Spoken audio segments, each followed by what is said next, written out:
evening. Thank you all for coming out to the Blue Table Talk. We did this last year with our men, and we were supposed to be doing it every month, but life happens and things happen, and so I wanted to do it this month. And um, first we said we was going to do it, and I was like, we're not going to do it. But then with the political climate and everything that was going on, I was like, we've got to do it. And I didn't even realize when I planned this date that it was 2 days after the primary, and so I reached out to some of my brothers. Thank God for all of them being here. I have Pastor Sean Dreer to my right, Reverend and it's Dr. Jeffrey Howell, Reverend Dr. Jeffrey Howell.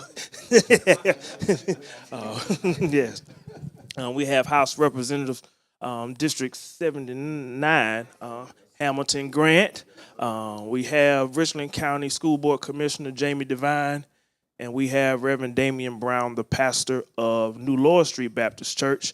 And also what's your position with the NAACP? All right. And Sean's church is Kingdom South? Yep. Kingdom South. All right. And so if you all could go on to Cedar Creek Facebook page, if you got your phones, and share this out. We're going live. And so for the folks who couldn't come, they can watch online. Maybe if I can get someone, if they have some comments or some questions in the comments, we might want to get to that point. All right. Give everybody a chance to share it out.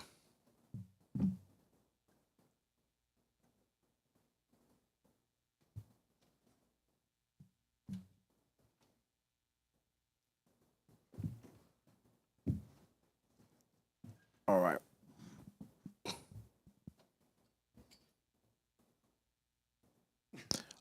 Javion, if you can put those foundational scriptures up. Oh, yeah, okay, it's kind of small. I'll just call them out if y'all got, because I know even on my eyes, for us up here, I don't know if we can see it all the way. But this is Blue Table Talk, just to talk about religion and politics. And a lot of times working in government, and I've worked in government all my life, you hear about the separation of church and state. And so it's supposed to be separate, but we know it's never really separate. It always crosses over, and we're supposed to be in this Christian nation, and it doesn't a lot of times look like a Christian nation. And so being a history teacher, and even before I became a history teacher, before I became a pastor, I worked for state and local government for about 8 years. And I grew up in a house full of politics. My mom, right here, Rosamunda Peggy Butler, was the first black city councilwoman or one city council person in West Columbia. So 12 years of my life were dealing with politics. And I saw how the church dealt with politics. I saw how the community dealt with politics. And so it's always been a part of me. And then my sister ran for House of Representatives Georgia. She was on there for about 8 years. And then she ran for Secretary of State and some other positions. So I've always wanted to be in the background. I never wanted to run because I don't know how I would act in a debate. I want to preserve my witness, so because I know I might say something. I know because my daddy had come out of me, and he didn't play any games. And so I just brought my brothers together, and I thank God for Pastor Fred Folsom, who's here tonight. Also, so the foundational scriptures, because we want to because we're in the church, we want to have some word. Romans 13:1. Let everyone be subject to the governing authorities, for there is no authority except that which God has established. And so, for my preacher brothers up here, or my political brothers, kind of like, what do you think that means? Let me read that again. Let everyone be subject to the governing authorities, for there is no authority except that which God has established. Like, does that mean, because some people might say that we should be subject to everything that person or group in power says. We got to follow everything. Is that the role of government, or is that our responsibility towards civic authority? So we're not no kind of formal. Anybody who want to talk, we can. And if anybody got any questions or comments from from the audience, we can also go that way. So, any of my brothers want to start? I'll go first. First, Pastor, thank you so much for having this. Thank you, Cedar Creek, for being here for this important discussion. Based off of the scripture that you just read, to me, how I interpret it is that people who are in a governing authority should also be submitted.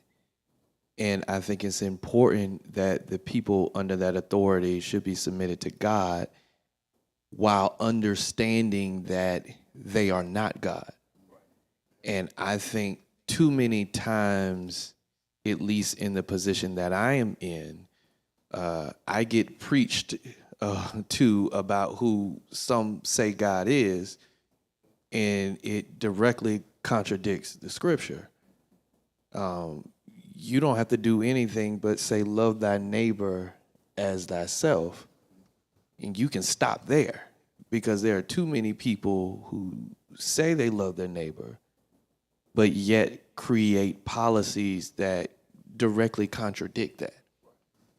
And so I think that the scripture that you put up and that you read from really sets the foundation and gives us a wake-up call on governing and governance, but also submission.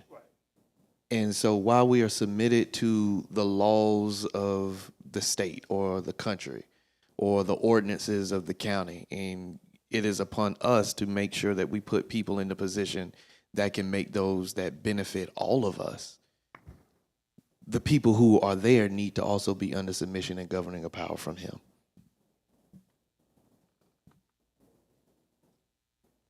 I'll say this when I read that scripture, Pastor Butler. It shows us that government is necessary for a civil society. You have to have government. And we as Christians have a duty to honor the government. However, we must be very careful with that scripture, because some will take it and make a new religion out of it called Christian nationalism. And I didn't mean to get there this early in the discussion, but that's what they'll do. And if we're not careful, our civil disobedience they'll use the scripture to say that we are rebelling against God.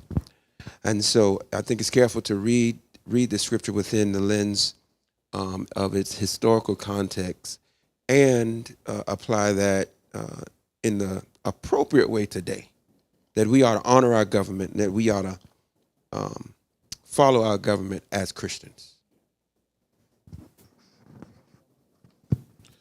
First of all, thank you, Pastor Butler, and to my colleagues as well. I would just kind of echo to that as well, that those same policies and things that we ought to be governed by did not mean that Jesus in the culture of that time didn't call them out either.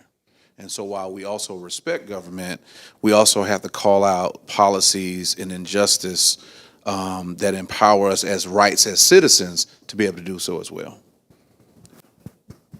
Yeah, I think I want to speak to the other extreme that sometimes we see with Christians, and that is people think that because we're Christians, we get to abdicate our responsibility to be citizens on the earth. And there are people who will cite their religion as the reason why they don't engage in politics. And this verse reminds us that even though you're a Christian, even though you're going to heaven, you got to live on earth for a while. And living on earth requires you to engage in some of those civic practices. So I think it's also a warning to Christians that, yes, we shouldn't allow it to become an extreme like Christian nationalism, where we start to think that God and country are synonymous. But at the same time, we shouldn't be on the other end where we're just waiting for Jesus to come back. And it's like, oh, he'll fix it all when he gets back. It's like, no, we've got a responsibility in the meantime. Just real quick, thank you again for letting us have this conversation today. So just real quick, in my quick civic mind, I do believe that this, to me, means that while we yet sit under, as Hamilton said, local, state, or national laws, we also sit under the rule of God, who rules everybody, and that we as citizens or kingdom citizens should be prepared to also sit under God as well, because I think the two go hand in hand, as long as we don't abuse it. All right, we'll go to our first question. Javion, if you go to the question one, if you go probably the next slide after that. All right. So it says, how has your faith influenced the way you approach leadership, decision making, and service to the community? So the kind of key words: faith, leadership, decision making, and service to community. Whoever wants to start here. Since I finished last, I'll go first. Well, again, thanks for having us here today. And just looking over some things that I was thinking about earlier, my faith reminds me that leadership is about serving people. Leadership is about helping others in the community, that decision-making piece and that service to the community. I've been doing this about 18 years in public service on this side. And so just way a quick background, I started serving, if you will, in seventh grade class president, eighth grade class president, high school the same way. My days at Benedict the same way. So I've always known about service and kind of decision making. So for me, it came probably a little bit easier than some folk who started a little bit later in life. But as I say, it doesn't matter where you start, but it's where you end. And so again, my faith guides me from a young man, like the young brother over here, to where I am today, because if it wasn't for my faith to believe that we could do better and be better, I wouldn't be where I'm at. We all go through things in life, but I just believe that my faith always guided me. Being faithful doesn't mean that things don't happen to you, but things that happen to you, you listen to our elders, our seniors, and those who've been through some things, and that makes your life better, because one thing I've learned is that you're probably not going through nothing nobody else has gone through or been through, so it makes it a little bit easier to hear from somebody else. And I'm learning that now as an older parent who has a younger son, that children just want to hear, Dad, Mom, we went through this, we understand what you're going through, so let me tell you how I got over and how I got through. And so we've seen that we're setting their faith so that they can be set up to do better. And hopefully those will lead to future leadership skills and decision-making skills as well. I'll say that there is a distinct correlation between politicians and pastors. And the reason why I say that is because we share a common call of people. We are called to people. And, when individuals ask me, how did you get into politics? How did you decide you wanted to run for office? My response is always, I felt called to do it. This is a ministry. And I think for anyone who doesn't start with that answer when asked that question, take a step back and pause. Because our faith should guide us in our call and how we operate. So if I'm called to people, an elected office is just an assignment. And so I can still lead people without a title. And there are too many individuals who want titles and lapel pins and parking spots and be called the honorable, but yet do a terrible job of service because they were not called to be people, be fishers of men, right? And so even with being called to people, that means you got to love them at their worst and at their best. And that's not easy, right? Hamilton wanted to jack the man up at the polls that kept bothering him. But because I'm called to people, I can't do that. And I think we all need to, if you call yourself a leader, then my question is, what are you called to? What is your assignment in this season of leadership role? And based off of your answer and how I see you determines how much faith that I can recognize within you. We are in a generation and an hour that we need godly people leading us.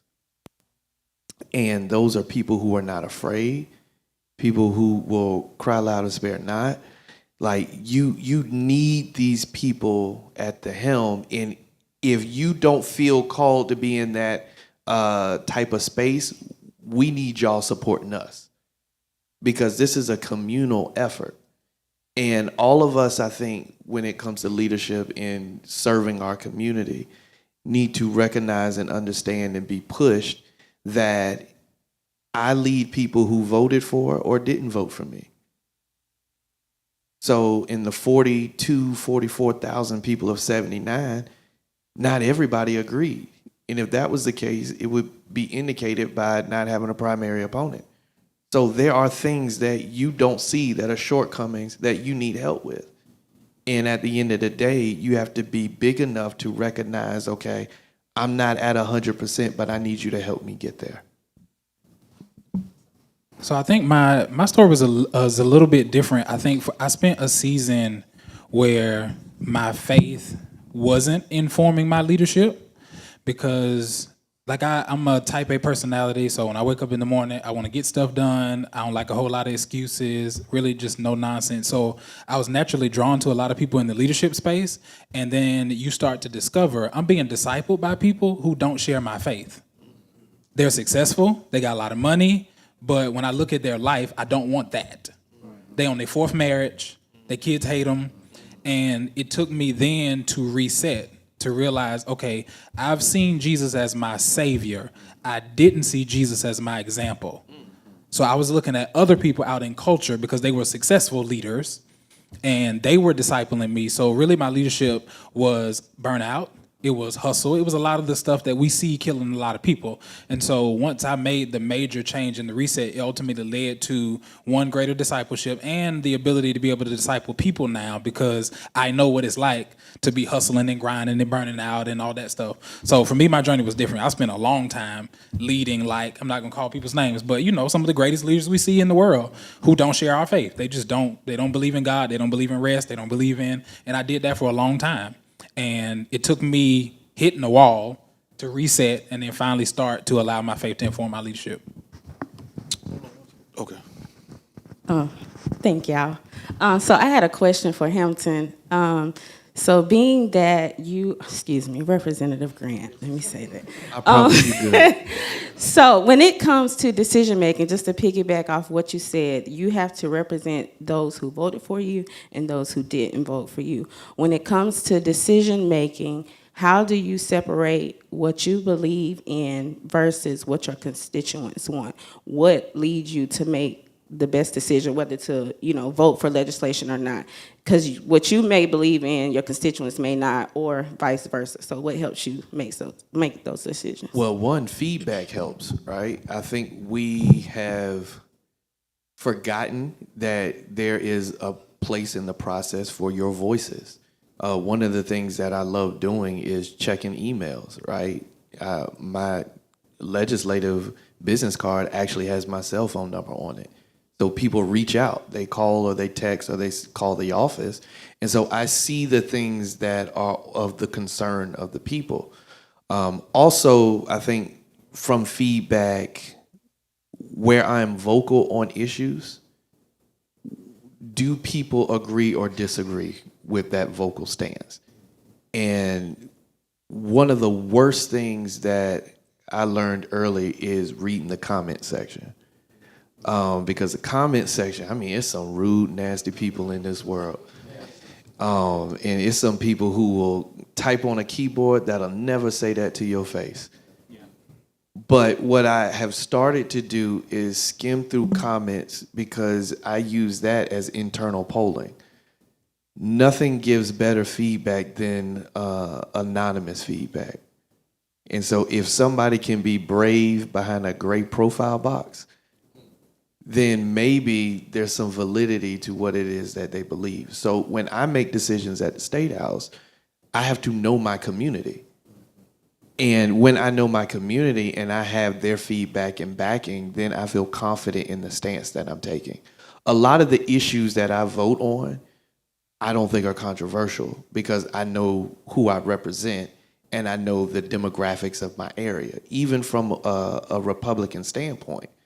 So I think being confident in that really helps because there are issues, particularly issues that you may not be educated on that are controversial, that will stir up chaos within your own individual district. And there have been votes that I've taken that I have had to stand on my vote, even if it wasn't popular. And I think people understand honesty. So it's not just, I'm going to take this stance and make you forget about it. No, if you disagree with it, let me know, and I'll let you know what led up to how I got to that vote. I think part of that, too, is also listening, right? So when I think to my faith guiding me in leadership and what I do, to your point, Representative Grant, it's listening to the people, right? And I think unity is not uniformity, right? Everybody's not going to always agree, but at least let me meet you where you are, right? Sometimes the most rowdiest person in the room could just be rowdy because nobody's ever took the time to meet them where they are, to listen, to feel them out, give them a voice. We may walk away from it with the same thing, but at the end of the day, it's did you feel heard, right? And I think that when I look at the season that I'm in now, with trying to govern the church where there's the absence of a leader through death. Death brings out the worst, right? When you think about situations and who has to make those tough decisions, it's not always the popular decisions, but at the end of the day, it's giving people a voice that necessarily wouldn't. So when I think about Jesus meeting people where they are, giving people the humanity side of it, I think that that's what kind of guides me in this moment right now. We talked in the back and we were laughing about Representative Hamilton going live, but a lot of those things that we would never really have a voice to really kind of have a platform for is because we're now informed. So I think if we inform and give people that voice, it'll kind of help guide that as well. So.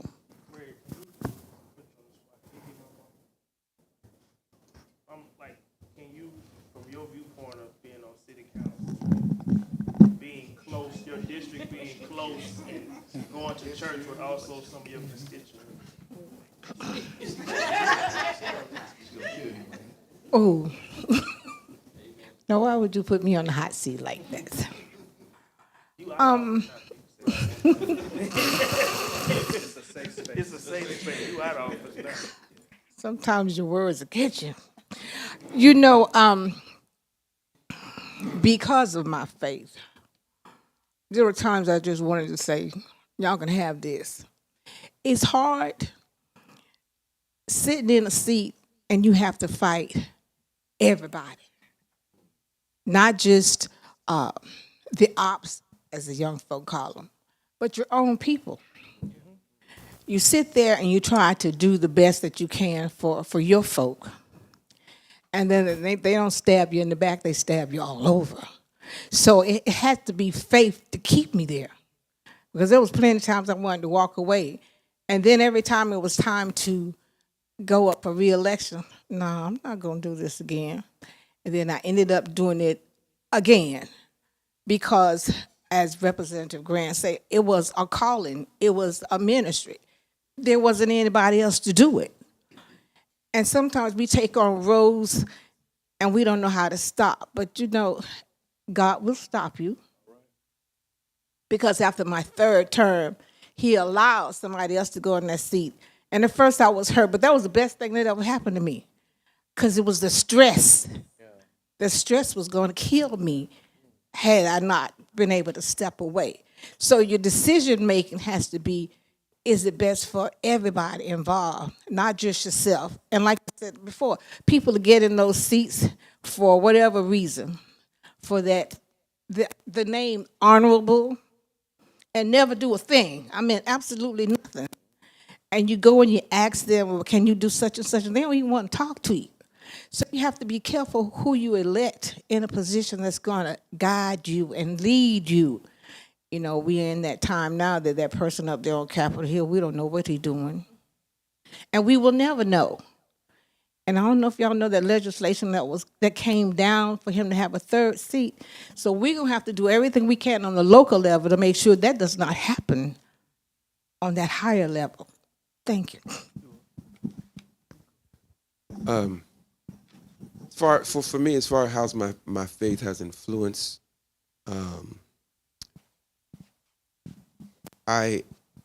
since I've been saved, and I can say I've seen a tremendous amount of growth, particularly after getting some real training, right? That kind of helps you to guide your faith and figure out the direction you want to go. And the older that I've gotten, the more pointed I've gotten. My prayers have changed. I don't pray for the car, or the house, or the money like that anymore. Those things are nice, and I would love to have it, but that's not my goal anymore. I've made my goal 2 words: grace and glory. I've been saved by grace because I know I didn't deserve it. And I want God to use my life for his glory. And the way that my faith impacts that is, in my leadership, in my decision making, and especially in the community. I'm there because of my faith. I take the biblical principles. I try to keep it simple, like I feel Jesus did, and care about people. And it's because of my faith that I do what I do, inside and outside of the church. I've been told, Pastor Butler, not to bring the politics to the pulpit. But when I look at around in my congregation and I see people who are affected by decisions that are being made in the State House and on these different boards and commissions, I have to speak up. I have to go there. I have to say something because it affects our everyday life outside of Sunday. And I am there, made myself available and a vessel because of my faith.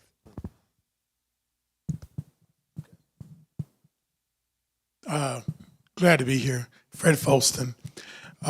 Such a distinguished table up there. I'm honored to be here. I'm a little perplexed because coming in today, I've dealt with a lot of issues with my secular job, being an insurance broker, and then jumping on the next call to become a pastor to someone who's going through.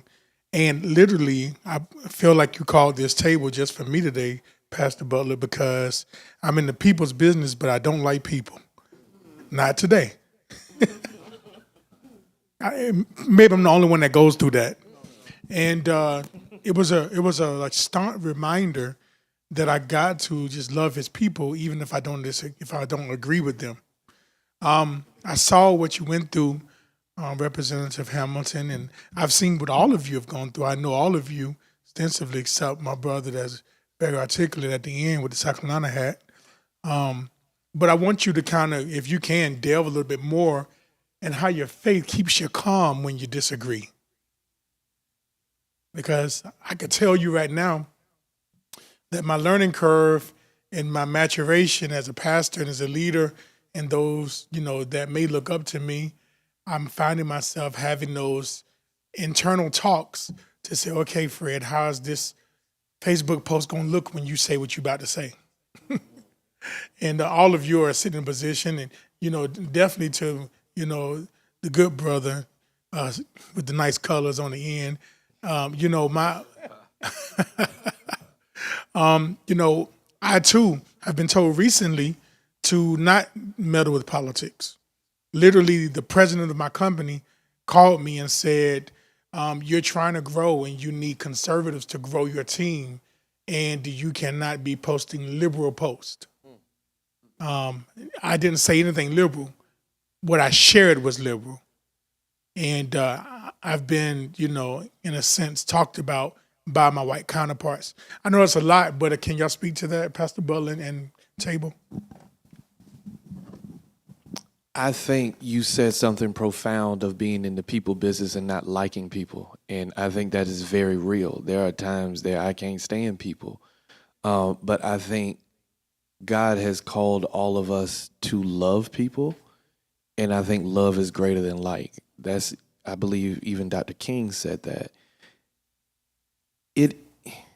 There is a level of maturity and restraint that I am continuously growing through, where I think God will place wise people in your life to check you.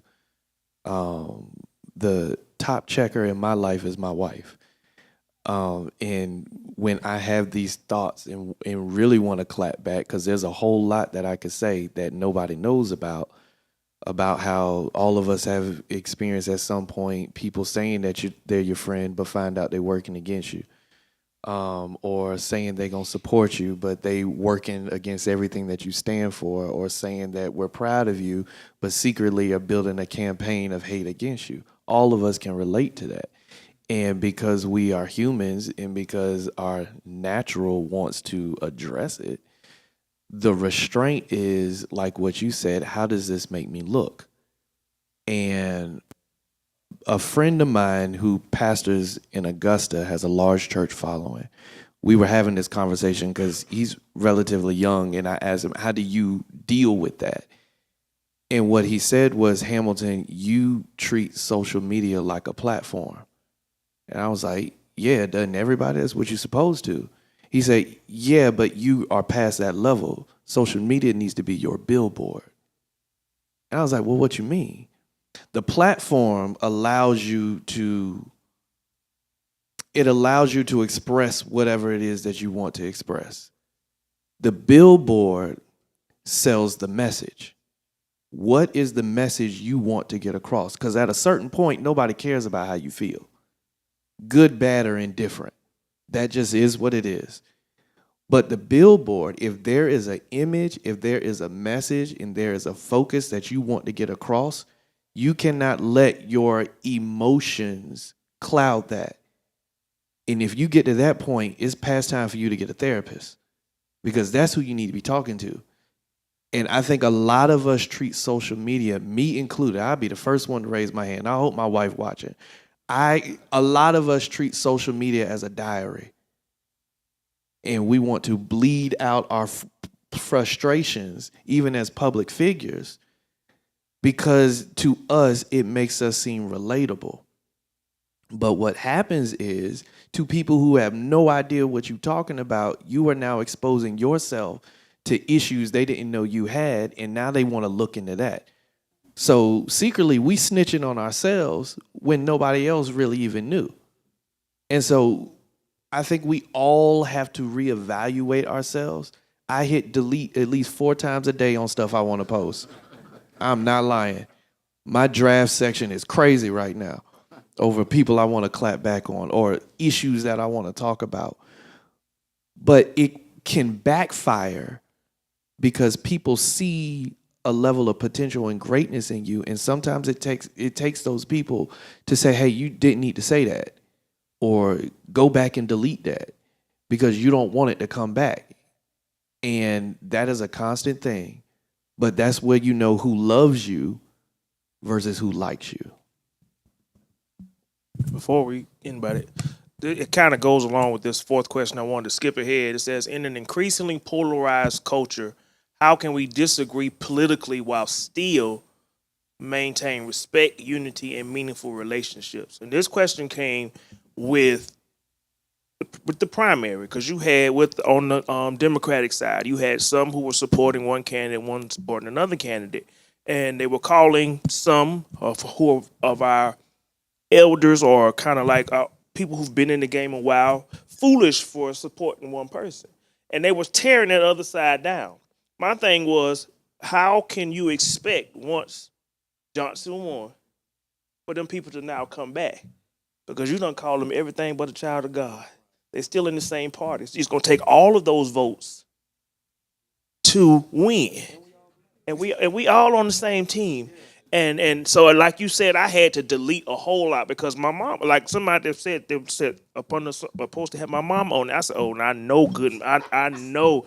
And it was going to be all bets. I promise you. It was going to be, I was like, first, well, I got these, they going to fire me from the school.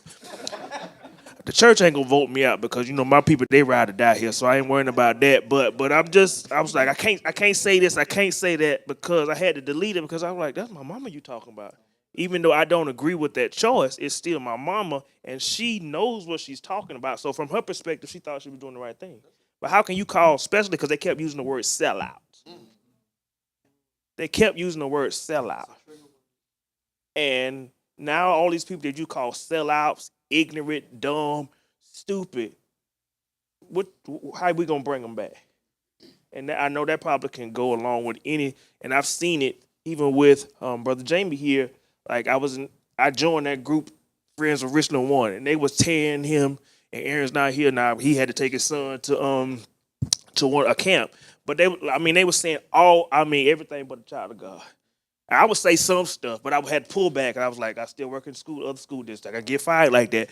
But it's just like people, like you said, they hide behind a keyboard. But after that part is over, how can we come together? Anybody want to?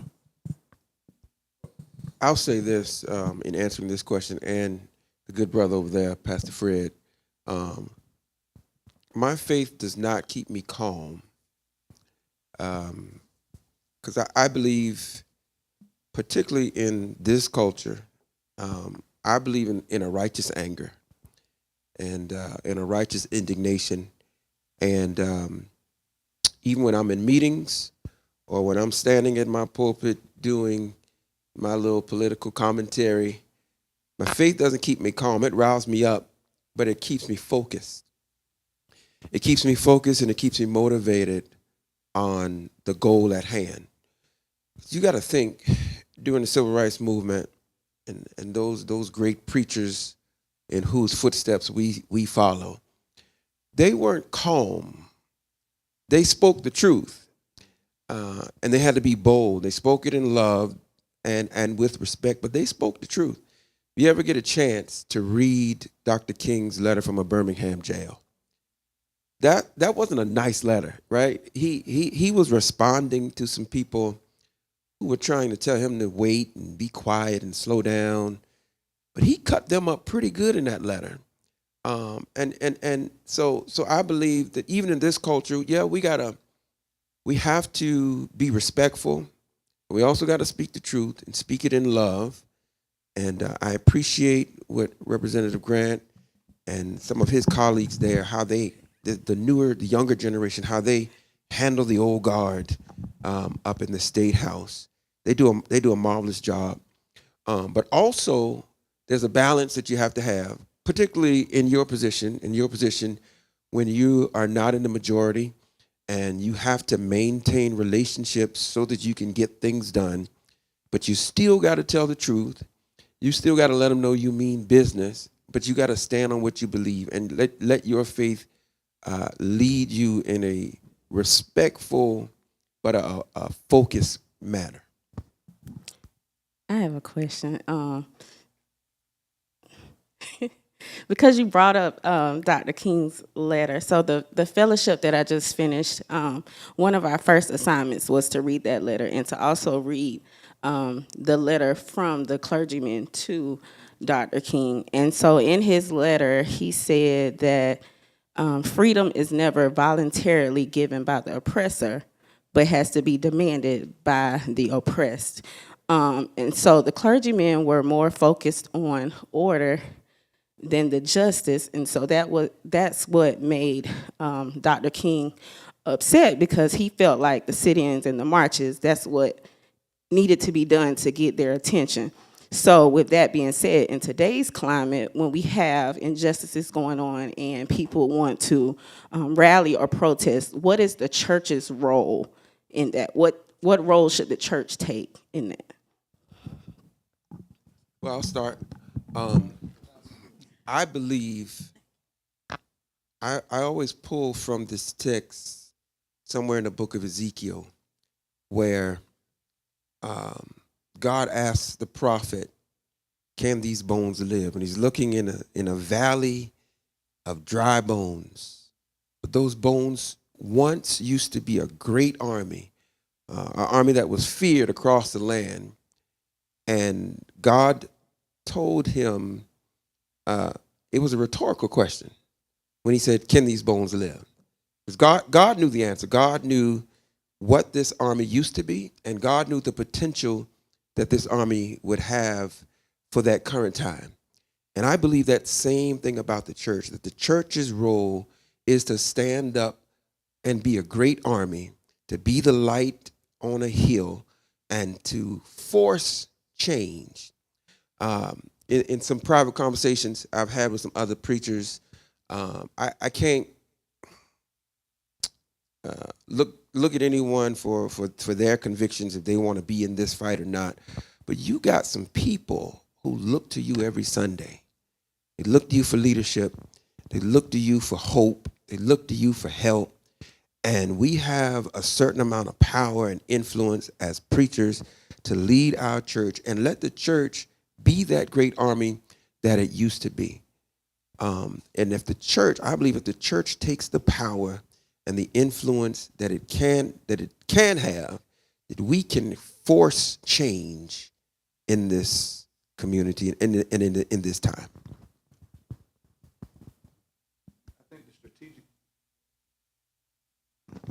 I think also too, to your point about Dr. King's letter and being able to call out injustice, you have to also be strategic. It can't just be riled up on emotions. The civil rights movement had a lot of moving parts to it. It can't be about ego, right? Somebody has to be the person like Georgia Gilmore that when the civil rights movement was going on, somebody was cooking chicken to make sure that those who were not riding the bus had gas money and paying for car insurance, right? Somebody has to be the church's role using the mechanisms given to you to enforce. So in the church during that time, Sunday school, and teaching people about how to protest, teaching folks about how to support your representative and knowing what to do when folks approach you like they approach our representative, what to do during that time. I think our responsibility has to also be about a teaching focus, because we have a lot of bad theology. We have a lot of bad voices that are out there. We have a lot of folks who are doing social justice and drag, is what I would call it, right? We want a photo op. We want to be in the camera. You know, we want to do that. But when the heat comes, we can't find you, right? It comes with a cost. And I don't think we talk enough about that. This is not Dr. King and others, even with those who he called it out, he called them out to show the ugliness of what was going on, right? There's a book entitled "This Stuff Will Get You Killed." You know, to know that this is what you're called to do, it's got to be a calling, right? So our responsibility as the church is to lend a voice for those who are oppressed, but also understand that everybody in the civil rights movement wasn't down with the civil rights movement, right? Everybody wasn't with them, including clergy, right? So it's also understanding that while we're on one hand saying, listen, this is our role, it's also understanding and telling people, listen, to Pastor Folston's point, this stuff can cost you something. And this is nothing to play with, because people's lives are on the line. Generations are on the line. People are literally counting the dollars right now to figure out how to keep us back and to take us back. And so I would just say to us in that responsibility is also understanding that to say that for Christ I'll live and for Christ I'll die literally means for Christ I'll live and for Christ I'll die. And that you have to have the conviction of knowing that we got to stand on business, because it's not about us. It's about the 7 generations that are to come. That's what I would say to that. Yeah, I think so.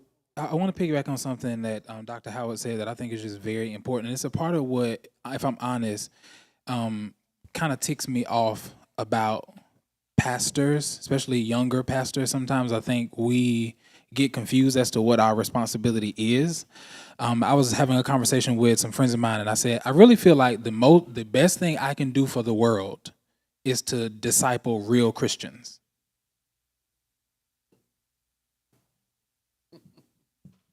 Now, here's what I mean by that, and I want to wrap this in the question that in this question and the question that he asked.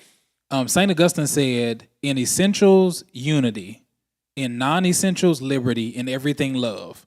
Part of the problem with Christianity is we haven't been very clear on what actually makes us Christian and who gets to decide. So when we start talking about being polarized and having some differences and stuff, there are certain things that we can disagree on and still be Christian. And then there are some things we can't disagree on and still be Christian. Some of what some people are calling Christian is not Christian. So we've been walking through with our ministers for the last 10 months that very question, like what makes us Christian and who gets to decide? So our fundamentals, when you start talking about creeds and church history and like historically what makes us Christian. And I think a lot of Christians don't really know what makes us Christian. So they're saying things in the name of Jesus, saying things in the name of Christ that are not Christian. And I think as pastors, correct. And so as pastors, I think a lot of our work has to be done on that level, because much of, if we're honest, and these guys know this, and some of you know this, if we're honest, much of the harm that has been done in America has been led by, supported by people who claim to be Christian. That is a problem. That is a theological problem, because of course we know in the academic spaces that orthodoxy precedes orthopraxy. So essentially, whatever you believe is going to impact how you behave. It's going to show up in how you live and how you practice. And so as a pastor, I feel really challenged to make sure we get the theology right. And I've been challenging a lot of folks in our church. I'm like, yeah, you believe some stuff, and that may make you a good person. It doesn't make you Christian.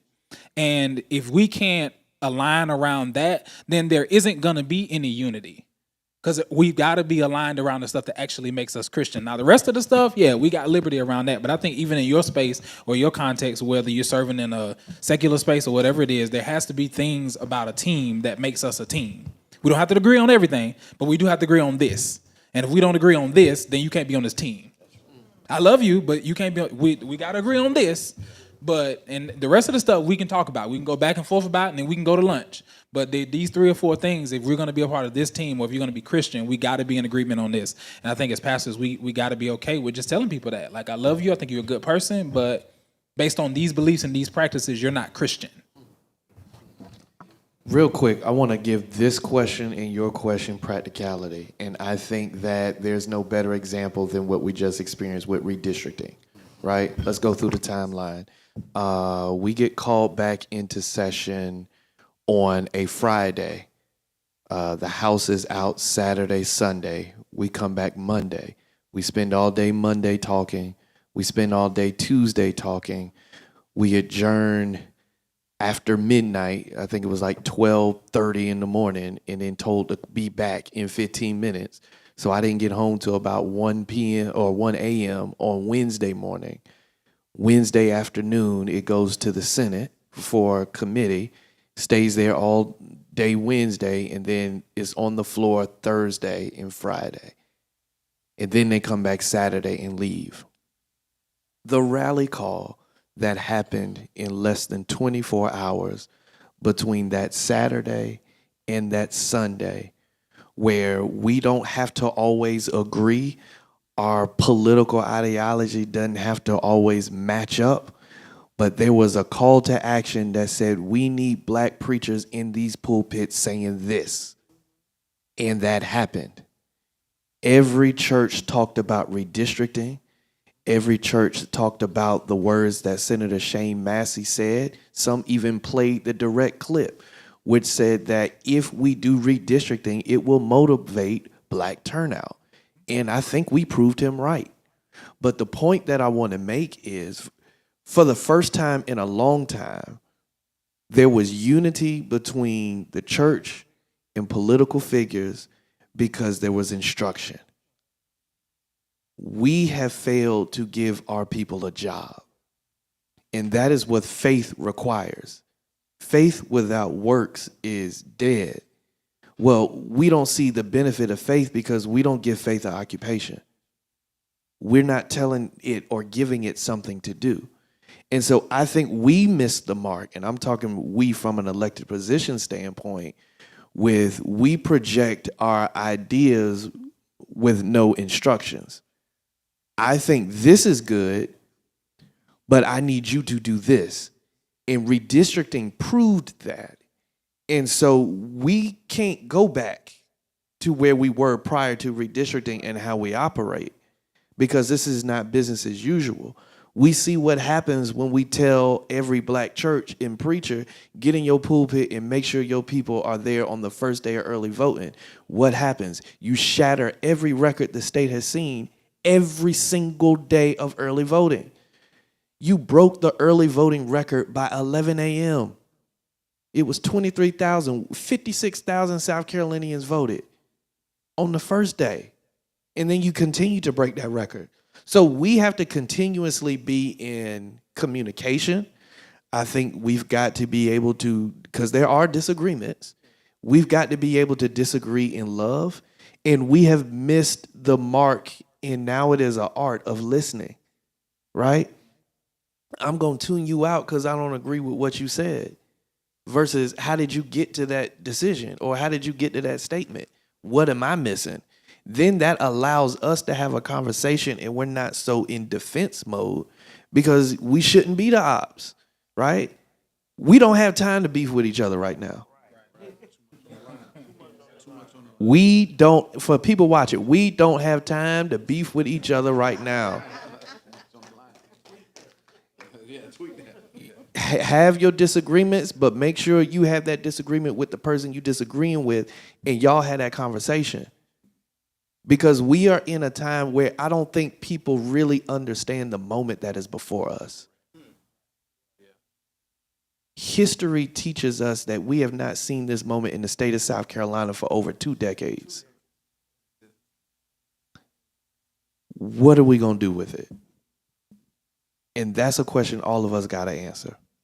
So I guess it's a question for maybe Hamilton or even Mr. Devine. With CJ mentioned earlier, this idea of the way people were responding to people supporting one particular candidate or another.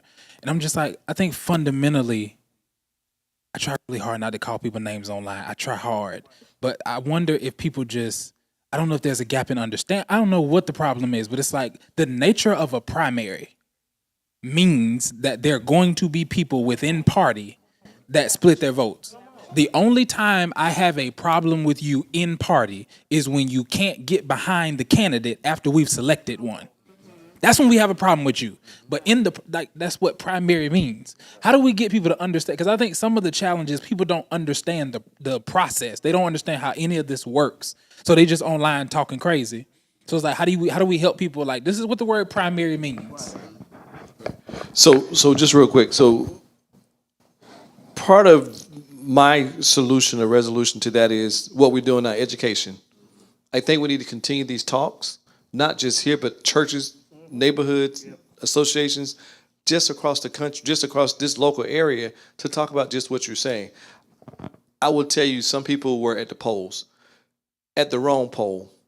Some people didn't know they couldn't vote, they couldn't cross over Democrat or Republican. I got to just do this one or the other. We have closed primaries in South Carolina. And what you said, what is a primary? Just basic civics that happen, a lot of our people just don't know. They're coming to learn it now, but again, I think what we lost is what we lost back in the 60s and the 50s and 40s. We don't have that training anymore. We don't have those elders that are teaching us and teaching the next generation of training. Remember, for the civil rights, they would play out who goes to jail, who's the speaker, who raised the bail money, who cooks the food, who set up, who break down, who's on camera, all of that. We don't have that now, but we got to get back to that so we can continue these kind of conversations. Hamilton, I'll let you add a little bit to that. Yeah, so very quickly, the primary is the qualifier. The primary decides who goes in November. You made a very eloquent point. I'm going to give the other side of it. We've got to stop bashing the people who don't win as if we don't need them. I'm going to call the names, right? So, and I've had this conversation with our now nominee. Dr. Johnson has defied every political odd that you can expect. I didn't see a Jermaine Johnson television ad. I just saw signs last week. I didn't hear anything on radio. And that's nothing against him. He's underfunded, right? But he's also in a race with millionaires and billionaires. So let's not negate that, who self-funded themselves. That's privilege all by itself, and that's not a knock, right? So with Dr. Johnson winning the nomination, with all the endorsements that came behind his opponents, why is it smart to tear down the opponents as if we don't need them? So we are taking our time bashing people who, for the most part, believe in what we believe in. But we have made the mistake of confusing noise with passion. And there are a lot of noisy people who are not passionate or don't know the process. And so we have to be very, very critical when we talk about unity to not skip over that respect part. There are a lot of people who can help or hurt. A lot of people can help or hurt in this situation because of how you respected them. The very first time that I ran for office in 2020, I lost in a runoff. And it took 4 years before I ran again. And the number one thing that people kept telling me, we watched how you took a L. There is a respect there. You kept showing up. You kept doing the things. And now you've proven to us you can do this without the title because it ain't about that. And we need more people to stop bashing folk on social media because you think they were against Dr. Johnson. He is the nominee, period. The people who ran are helping elevate his position because the challenge makes us better, period. Now let's all come together. You figure out what your role is. If you're going to donate $1 million, if you're going to get out the vote money to mobilize the vote, fine. Get in where you fit in. But respect everybody and what they had to offer. And we've lost that. Let me add real quick to that. So this is Jamie Devine's thought. So the nominee now brings everybody together. We'll have a great campground meeting, if you will, and we bring everybody together and say, hey, I'm the nominee. I will now lead because he's now the leader and bring everybody together. Once we bring everybody together, then, as you said, Hamilton, everybody finds their respective places. Let's be clear. Everybody can't go because a primary is different than a general. Let's be real clear. A primary is different than a general, meaning it's higher stakes. You're on a national level. You got the National Democratic Governors Association. You have other national groups that will come in and help. The DNC and some other folk, the South Carolina Democratic Party will also help. But we got to remember, as Hamilton said, we're all in this together at the end of the day. We want what's best for our state in South Carolina. The primary is just that. It's done. It's over with. So if it was me, if I'm the nominee, I'm going to bring all these brothers together. These were all my opponents in the primary. All right, fellas, I won. Here's what we're going to do. The next day, brother, can you come and support me at your church? And also, can you max out at $1,000 or $3,500, whatever the number is? Mm-hmm. And can you throw me a fundraiser? I'm asking all these fellas that across this table. So now I got 1, 2, 3, 4, 5 fundraisers that could potentially bring me $5 million if they all give me $1 million each.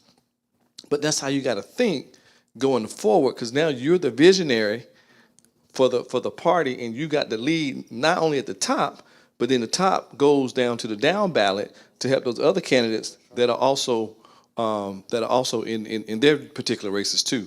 So if it was me, I would bring everybody together. Again, everybody wants what? Safe roads, good schools, lower taxes, hospitals, medical facilities. We all want that together here in South Carolina.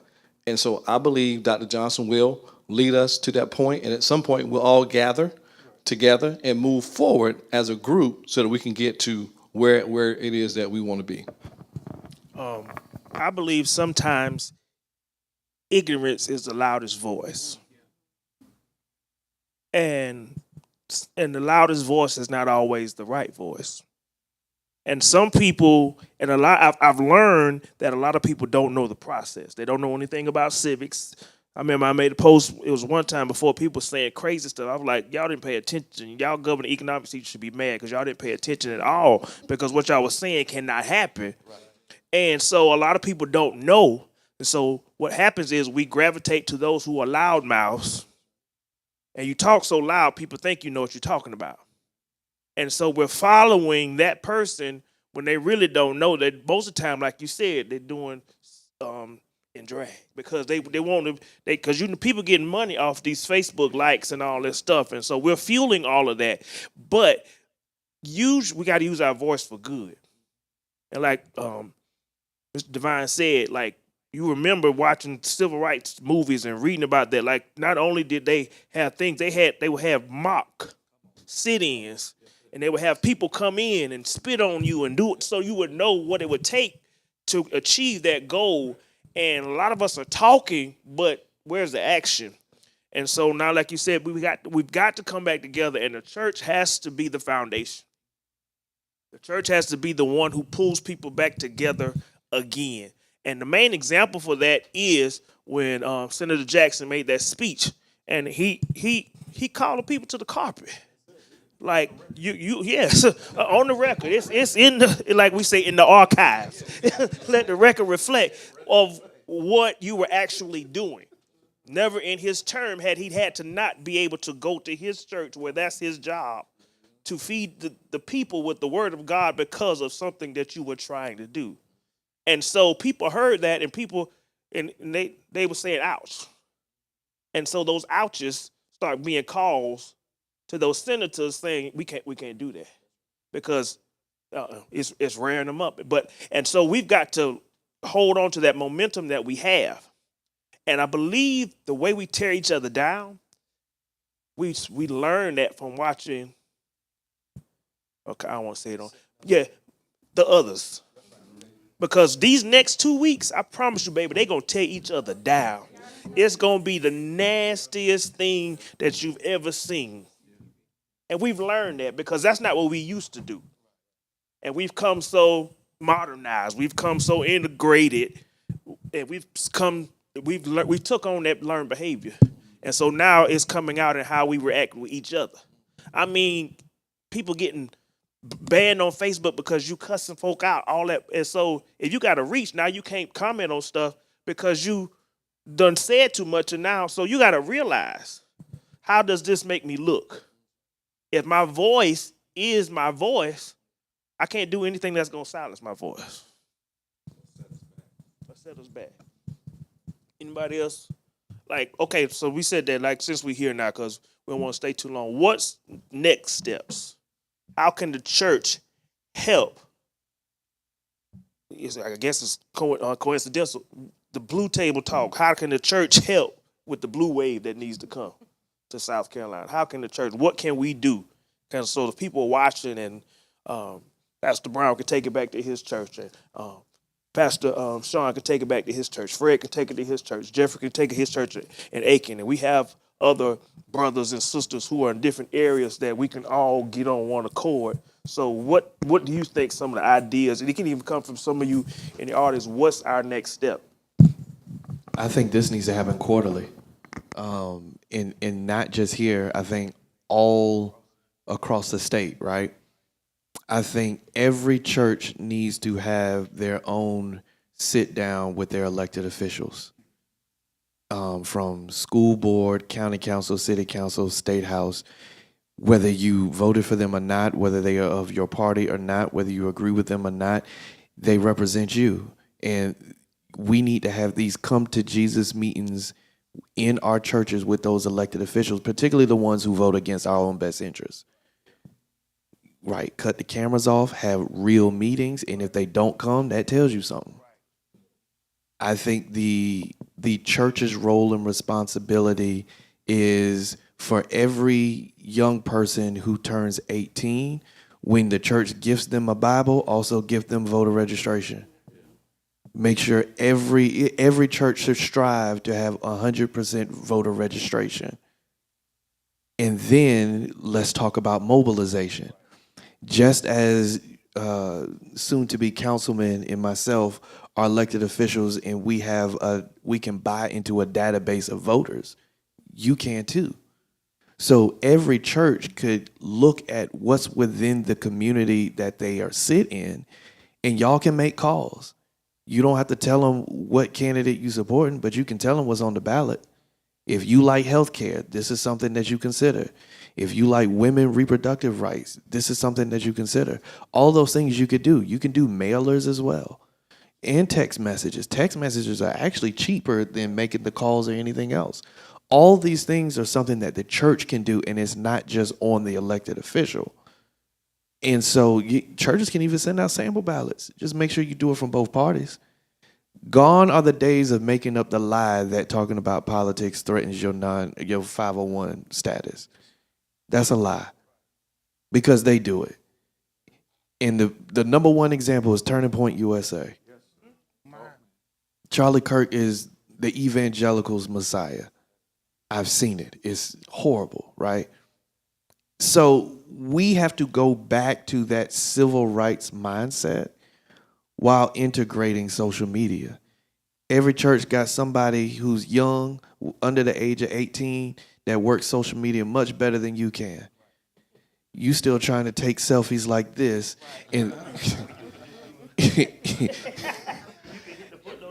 and they've already told you about the issue that they care about. Start including the young people now. I'm so politically engaged and so focused on voting because my parents took all of us to go vote to the polls. So I'm 10 years old with an I voted sticker, not knowing the issues, but knowing that is important. I saw many of you at the polls. My kids came to the polls with me every day for early voting before they went to daycare because I have a responsibility to train young activists. And so if I start telling them now, this isn't just what daddy does, this is a lifestyle, then you bring the whole family into the situation. So I think this continued conversation, the continued hype, because there's always a fight, right? It was redistricting 2 weeks ago. It'll be something else next week and something else next month. But the fight always involves us. And most of the time they want us against the rope. So we can keep talking about the fight, just change the tactics and change the topic. And as long as we continue that through November, I've got hope.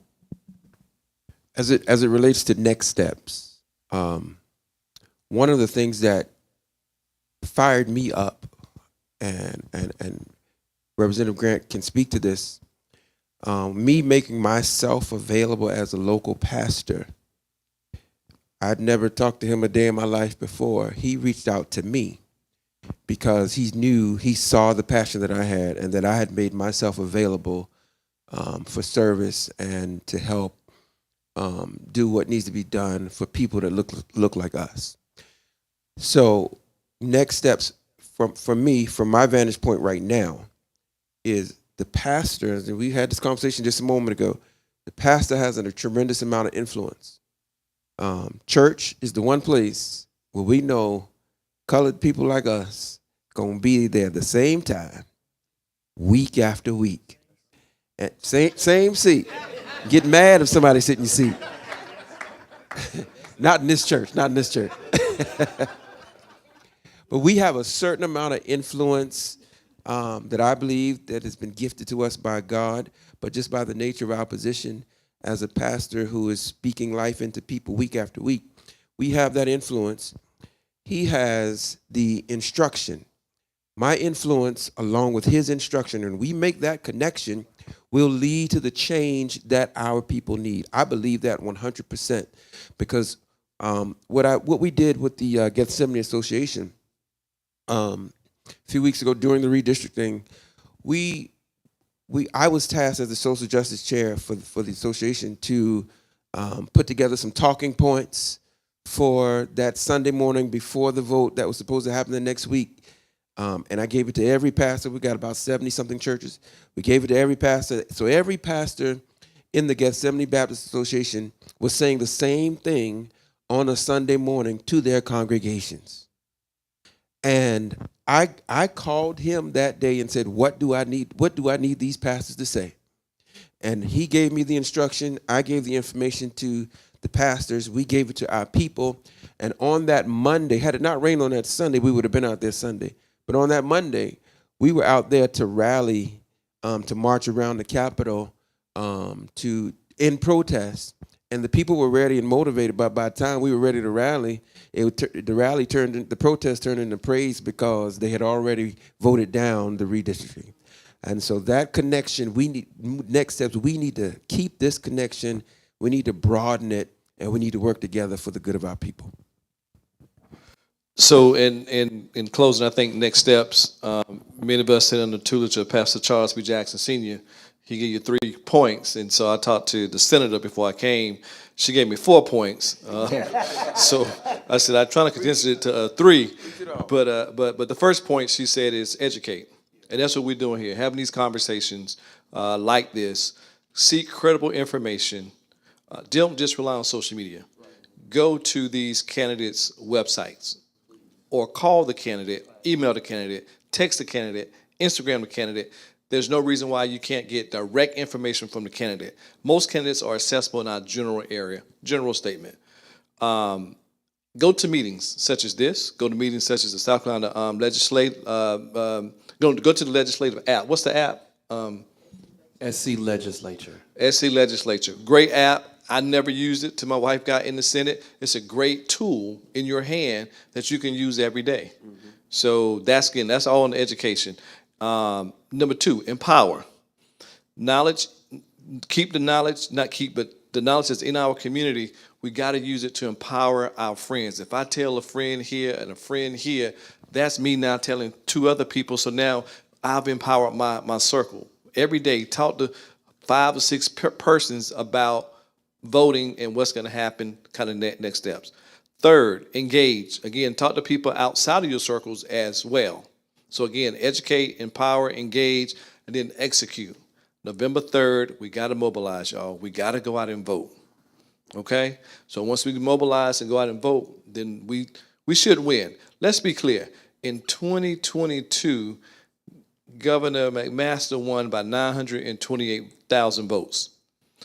In 2022, Jamie Harrison had 1.1 million votes for the U.S. Senate. So that tells you it can be done. It can be done, but we just got to stay motivated to continue to vote our voice and our conscience. Again, educate, empower, engage, and execute.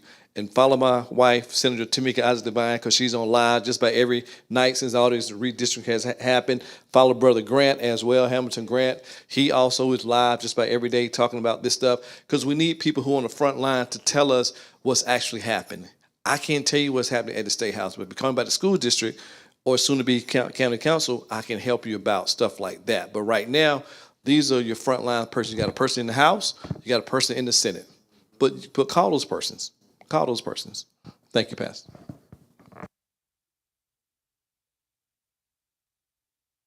No, I think everything has just kind of really been said about education. To your point, though, to your wife, Senator Devine, and to a representative, I think the best information that kind of went out was the fact that they were on the front lines educating us from social media.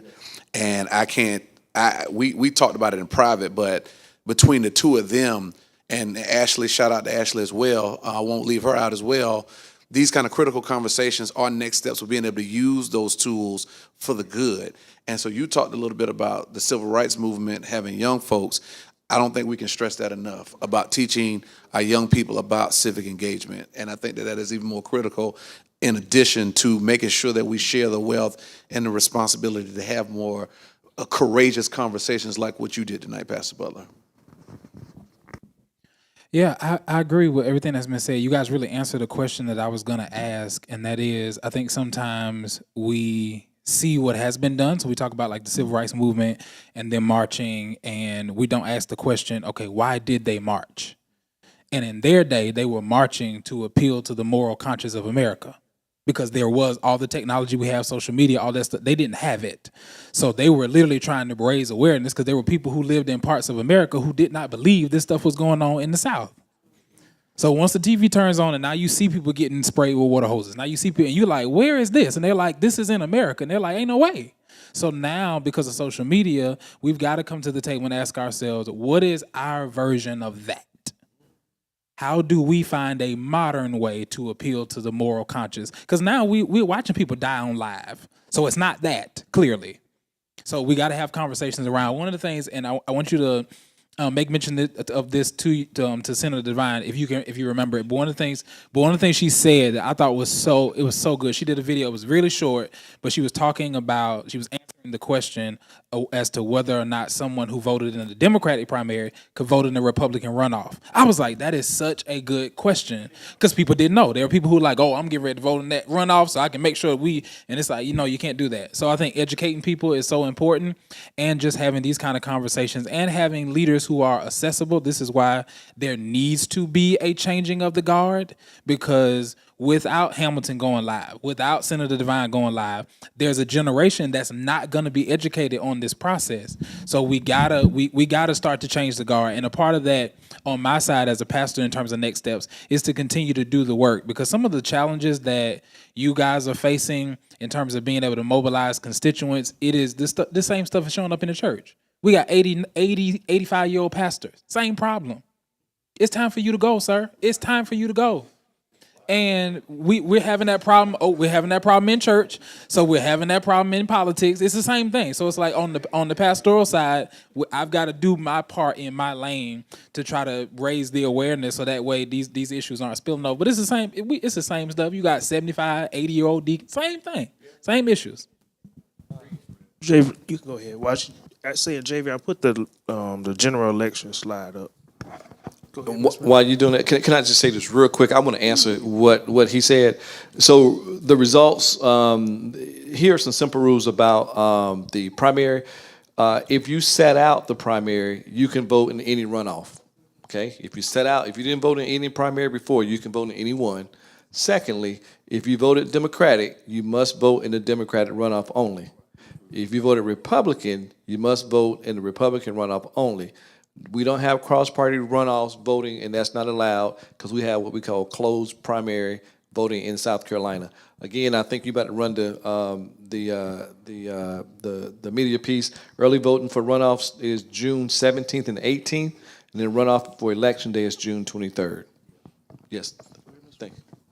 I just wanted to say I do think education is the key here. Like sitting here now, I've learned a lot. I'm not a social media person. I'm not on Facebook.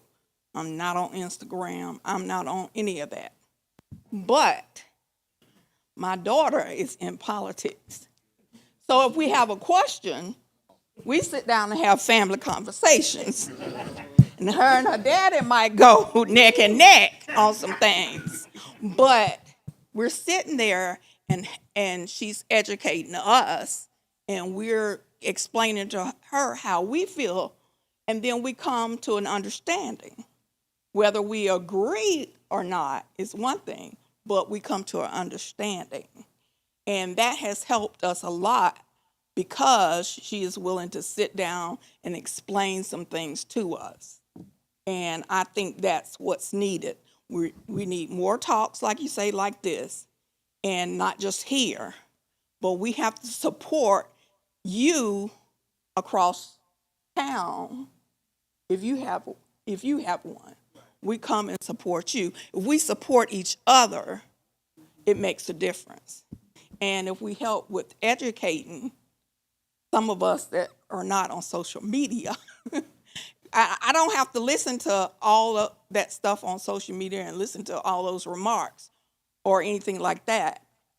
But I feel it's very helpful that I have a daughter that knows politics better than I do. And I just want to say that now that I'm retired, I'll fry the chicken. All right.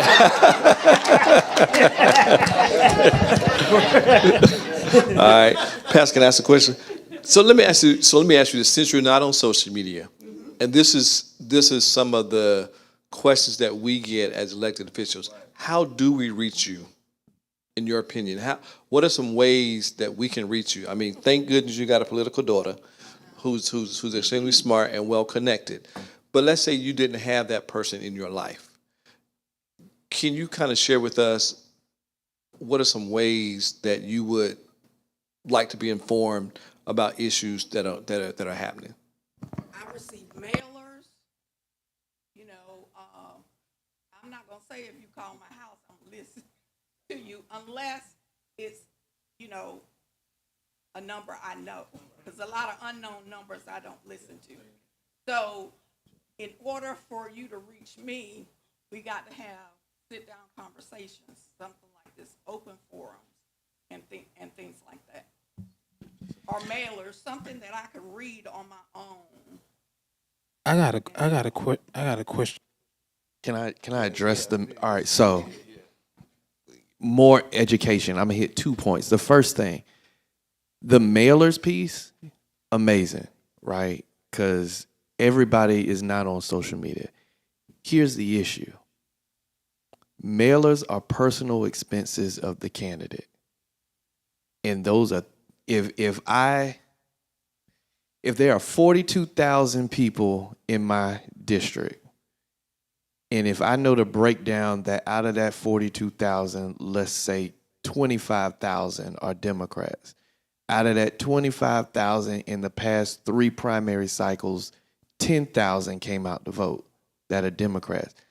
That's 10,000 pieces of mail that I need at least 3 different times in order for me as a candidate to get my message to you. And you can just imagine how much that costs. And so, and that is a personal expense of the candidate. So I think a lot of times our communication barrier from elected officials is social media is because it's free. Yeah. We can reach a lot of different mediums or a lot of different demographics through social media. And so I don't want it to be taken as down in what you're saying because you're absolutely right. But I also want to challenge us that say we don't do social media to at least consider, because that's where the information is being flowed through. The second point I wanted to make was to talk about your daughter as well. A lot of people may or may not understand how critical Ashley and what she does and everybody else's role that serves in her capacity. She is the lifeline to any General Assembly member, because from all the calls, all the requests, all the constituent concerns, if we, the elected official, don't hear it when it comes to the office, we don't get reelected. And beyond reelection, constituent service base. So, and you do a fantastic job of doing it. Not only from the Senate standpoint, you are amenable and helpful to me and all other housemen. Anybody who needs help, I've never heard you turn them away. And so I think that was just the perfect place to pause to say thank you as a member of the General Assembly, because we cannot serve without people who serve in your capacity. So your role is just as important as ours. So thank you, seriously. So I got a question for you. It's a question that I think is going to serve all of us, but specifically as a pastor that has an intergenerational church. So you mentioned you guys sitting down having family conversations.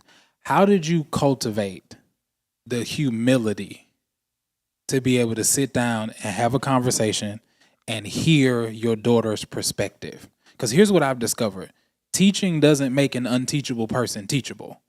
They have to have the character trait to actually learn the thing they need to learn to close the gap. And a lot of older people, in my experience, especially in church, don't have that.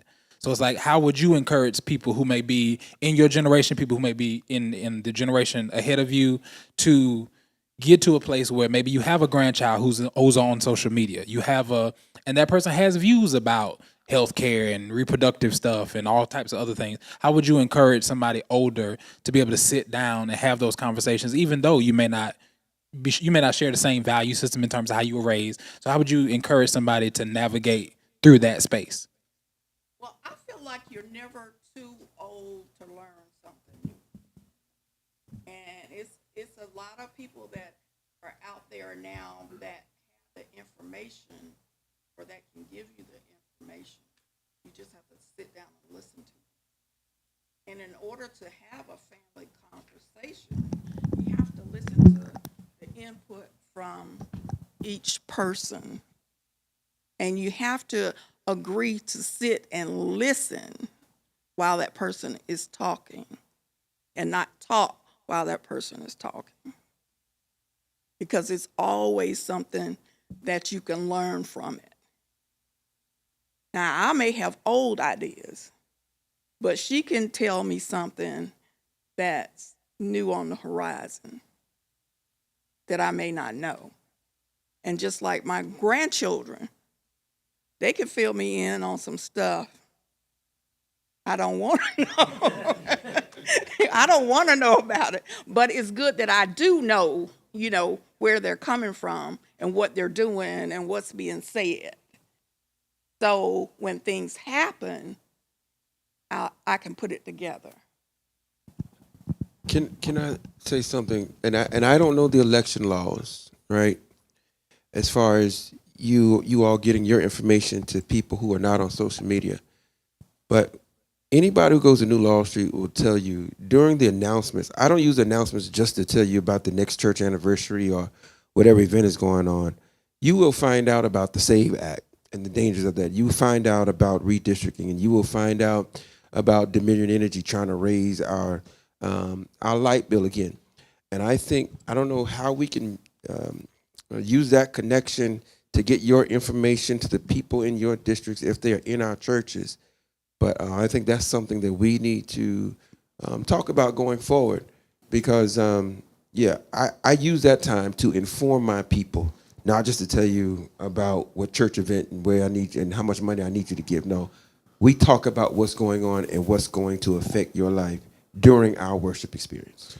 I think too to that, Pastor, as well, because I was saying to Representative Hamilton, and he made a good point that we can't technically endorse as a church, but I don't think we talk enough about as individuals we can give to your campaign, because like you said, there is a generation that does not do social media, and going back to your point, we don't down them, we try to find a way to do it, and it's going to take money to do that.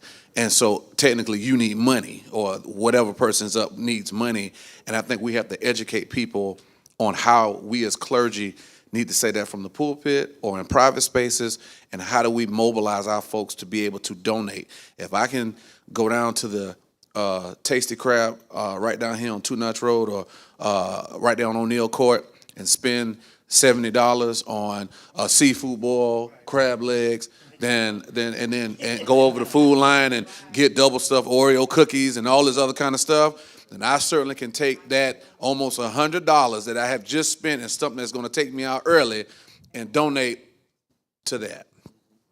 And I just had one quick comment about the social media, because I know some older people think, social media has its flaws, but social media is just the most fluid way to get information out. And just like with the redistricting, stuff changed every day. So social media was the quickest way to get it out, because you can't wait on a bulletin or a newspaper or stuff like that.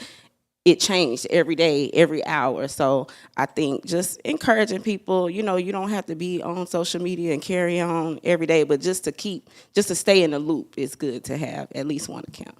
We're going to wrap it up. We don't want to stay too long. But I kind of got this information offline.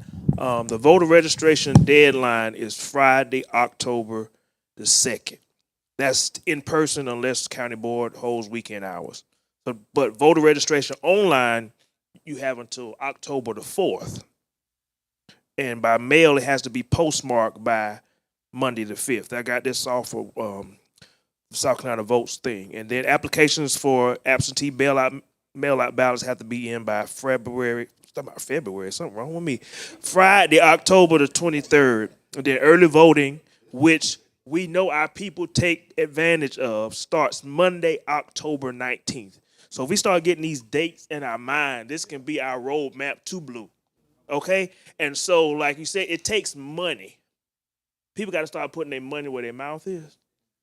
Because me and a friend of mine, we're talking about how we can find some money to open up, because I don't think nothing's wrong with charter schools. They can be connected to the district and all that stuff, but the money that ALA has, they gutted that whole PMSC. If you've been around them, that's a big old building.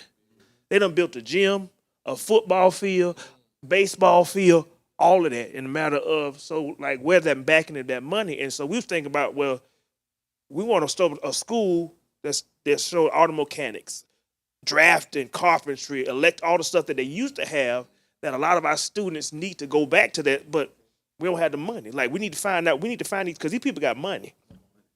But if you make the people that's mad, that has money mad, now you're gonna start asking them, like you said now.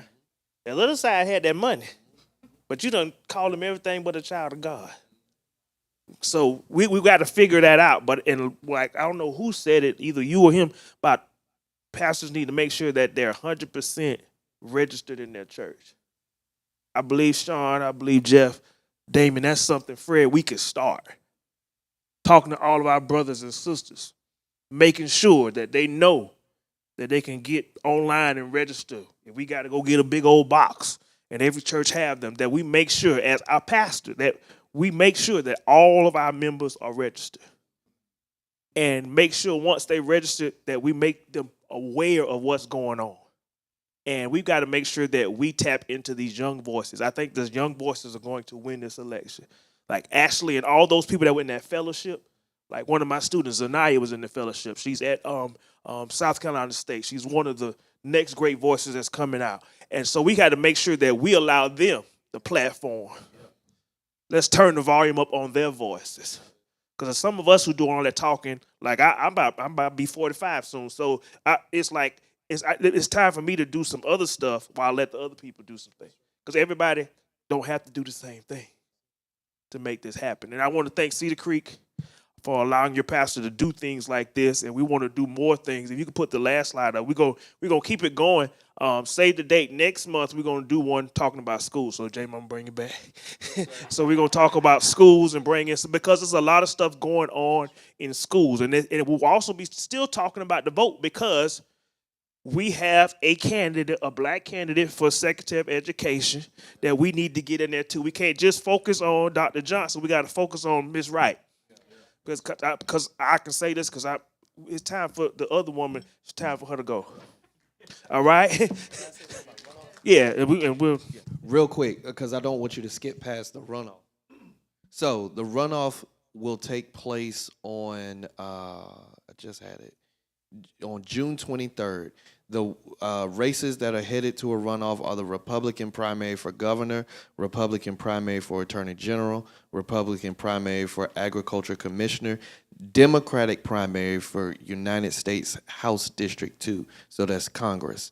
Early voting for the runoff is June 17th through the 18th from 8:30 a.m. to 5 p.m. And check scvotes.gov for those locations. Can I say this real quick before we close? If you want some really good, thoughtful content on social media, follow Pastor Fred Folston. He knows what he's doing, and he has some good stuff on social media. Also, Pastor Sean Dreher, some very thoughtful insight on social media, and it's very balanced, and it makes you think, and it comes from a good place. And before we close, can we thank God for the vision of Pastor C.J. Butler bringing us all together tonight? Thank you, man. What was the name again? Pastor Fred Folston, Life Destiny Church. But you do that under your page, right?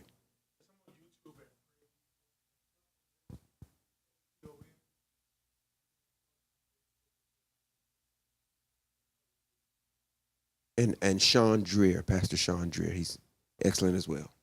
So this is on social media. So you can share it now, because I think Facebook takes lives down after a certain part. But I'll download it, and like we'll do some clips and stuff. We'll make sure you share this out, because this information needs to go out. And I will kind of redo the graphic and put the runoff stuff on there. If you can send that to me, because we got to get the information out. And if you know that you got some folks that's not on social media, but they have a phone, download that picture and text it to them. They might not read all of them, but like Sister Renee say, if it come from a number that they know, they'll look at it. Because all those texts, I was like, quit texting me, because you know I ain't vote for you. I don't know how you got my number anyway.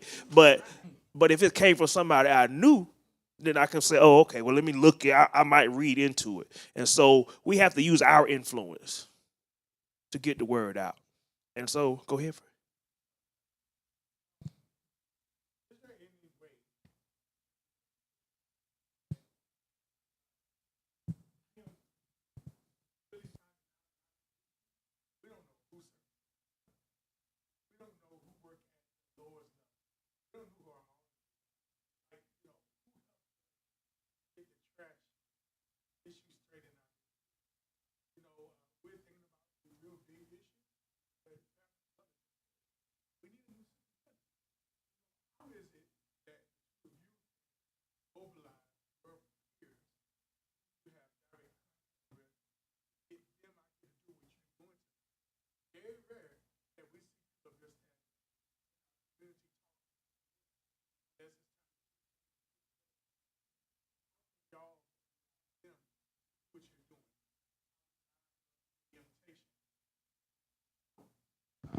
Well, let me just say this. So, one, again, thank Pastor Butler for inviting us.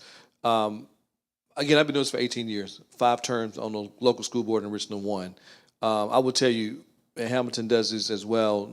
I can speak for my wife as well. If we're asked to come, as long as we're not out of town or nothing with the babies, 9 times out of 10, we're going to show up. And we've been in the trenches. Just like Hamilton, when he lost the first race in the runoff, he still stayed in the community. And everybody knows Tamika's story when she ran for mayor and what happened for those 2 years and ran for Senate later. So we're in the community. Again, if you just call us, we're accessible. We're glad to show up.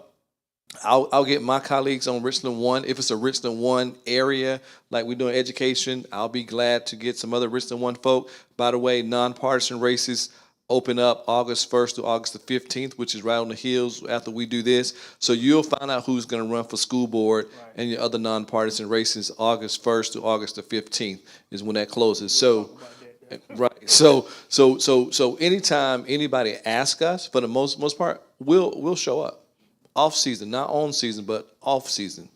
So, and we visit. Tamika and I visit churches. I know Hamilton visits churches too, and we just come and we'll just sit. Most time we tell Pastor, look, we just came to visit, no rhyme or reason, but we're just glad to be here and to be amongst our people because it's the right thing to do.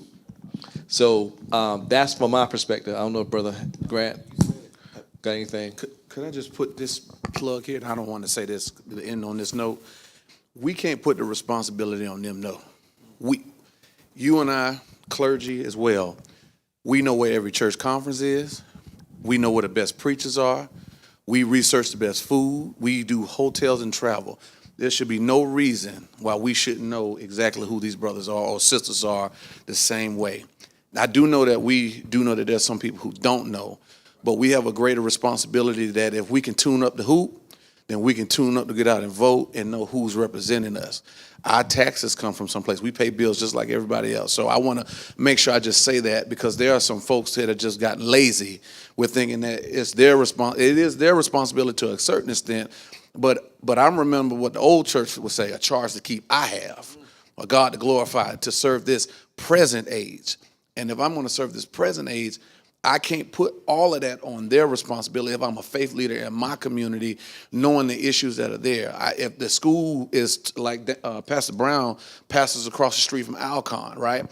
Do I know the elementary, middle, and high schools because those kids are in my church? Does that make sense? I know that folks that are dealing with health disparities in foods, do I know those people? I have a responsibility. So I can't just wait for November or like they said, June 23rd for them to come around. I got to take the initiative myself to go out and do my own research if I'm researching some other thing. The Bible says that we perish for a lack of knowledge. I can't just put that on them because the responsibility as a shepherd is to the constituents in the pew that I'm responsible for. So I think it's a both and, if that makes sense. I think it is a responsibility of them that they give their information out, but then I look at the story of Dr. Johnson and to Hammond and the Divine and to Senator Divines and others who also made themselves available to say, if they're not doing it, I'll do something different to make myself available. So I think it's a both and. For someone who's probably worked with most rights groups, I've worked with Tamika before, I worked with the NAACP before, and I'm a retired firefighter. One thing that we sit here discussing and bringing everyone in, and which is great and which we need to do a whole lot more of, but when I was out there trying to get the city to hire more black firefighters, and I did it for a lot of years out of my own pocket. First thing we did was go to the churches. And once we started organizing, that's one of the things that I told them we're going to have to do if we're going to be successful. Now that I guess they've forgotten what that church is for. Besides your faith, it is also your roots. And now that this department has turned back again, I watch this, and Rev Butler, I watch this what they do, and it has turned completely back around. We we got some black officers inside of that place. We got some that shouldn't be in there, and even though they're black. So, as far as a citizen sitting out looking in still yet, and I know it's a mess, we as a group size, we got to use those same kind of mentalities. We know the church is our base. How do we get our young people out these streets into these churches? How do we get all this craziness out of their head? Because there's a lot of it in there. I talk to a lot of people and young men. I talked to them for years. I mean, that's what I love doing, mentoring to young men. I mean, I raised more than my own child. I raised about 3 or 4 other people's children. We have to meet them where they are, and we're going to have to make them understand that we're here for them, but they're going to have to come with us instead of just staying out there and continually destroy themselves. And that's what they're doing out here. They're destroying themselves. And so as I know all of you are legislators, and everyone in here have a part into that. So we're going to have to figure out a way to get our young people mind straight first. And you have to meet them where they are. They're not going to just pop up in here. Yeah, they're out there. They're out all over the world, but they're not just going to pop up in the church. We're going to have to go get them. That's the only way you're going to save them. Is go get them. Thank you. So it's about 9. So we're going to close out in prayer. Cedar Creek and those out in Arch, can we thank our panelists for being here? Thank those who are watching online. Thank our media ministry for doing this. And I will be talking to you guys because we all have connections outside of Columbia to how we can take this to the low country, how we can take this to the upstate, how we can take this to the PD region, because this will help the road to November. So I'll be talking to you, and so we can kind of figure this out. Jeff, you down in Aiken, that area, with the CSRA area, because this needs to be, and we can just provide the idea and they can take it and run with it, but this kind of thing needs to keep going. And if we start it, I believe the momentum will keep going. Pastor Fred, if you can close us out in prayer. Let us all stand. And fellas, we got a little gift bag for you, just a little token of our appreciation. Amen.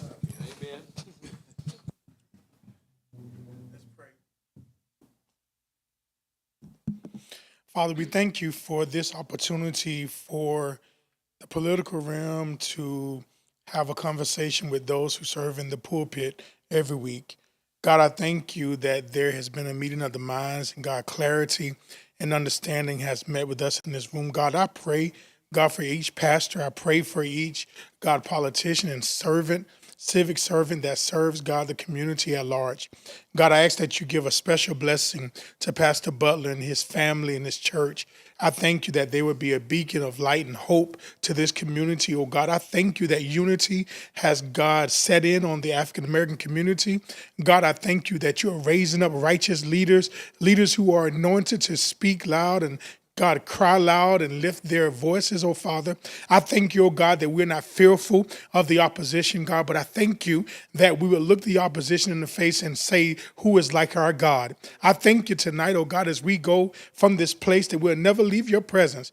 Let your sweet communion abide with us, oh God. Let there be no hurt, harm, or danger. Allow us to wake in the morning, oh God, with more grace and glory.